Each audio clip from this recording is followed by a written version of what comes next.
I see this as like the dawn of the sort of commercial space 3.0 era. We had sort of original space OG, which is sort of largely government funded. I call space 2.0 the like early commercial days.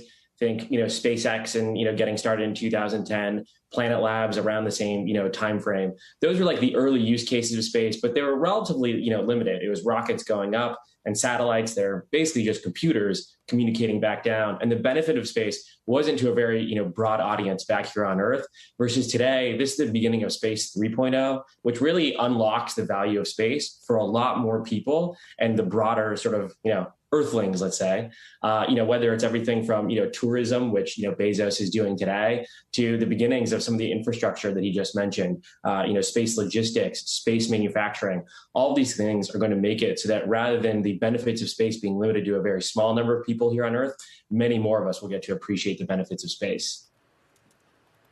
Yeah, Dalian, I thought it was so interesting that Bezos in that great interview with Morgan mentioned that he was very excited about moving manufacturing off Earth into space. How long will it take for that to actually happen? And which are the companies, particularly the public companies, that could benefit from that?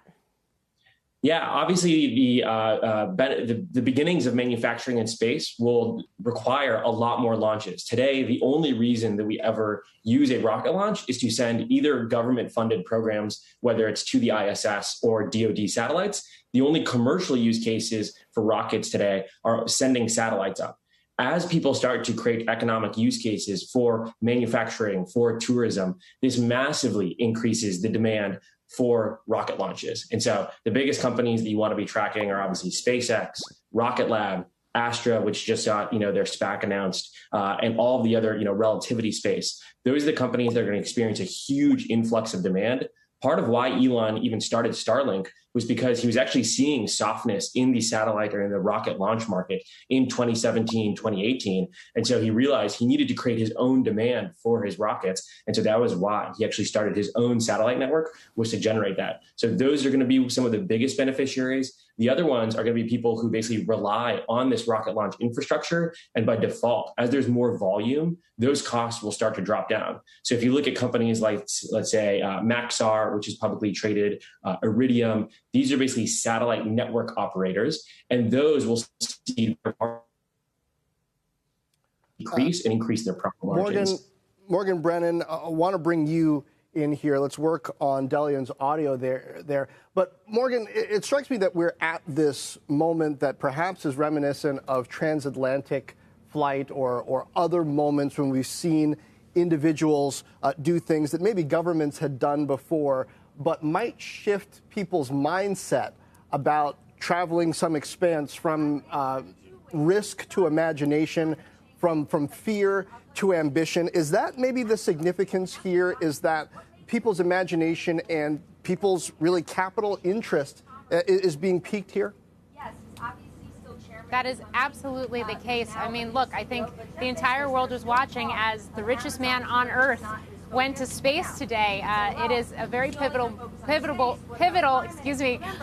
moment. And what's interesting, too, I think, John, is that whether it's a company like Blue Origin that's been around for 21 years now, or SpaceX, or even Virgin Galactic, they are still sort of seen in many ways as space startups, but they've been around long enough to mint a new generation of up-and-coming talent that are also going out. You mentioned Relativity Space. It's a great example with Tim Ellis, who used to work at Blue Origin, that are going out and starting their own space and rocket startups now as well. But in terms of the trajectory for something like, for example, space tourism specifically, which is so in focus today, between today and also Virgin Galactic and Richard Branson's flight 9 days ago, the way that's really sort of seen and the comparisons that are made are to the early days of aviation. This idea that it was something for deep-pocketed passengers, fewer flights, a more elite experience. But then as you saw more planes come online, more flights come online, more routes come online, those prices began to come down and it became more mainstream. So that's sort of the expectation. It's a years-long expectation, but that's the expectation specifically here around suborbital spaceflight.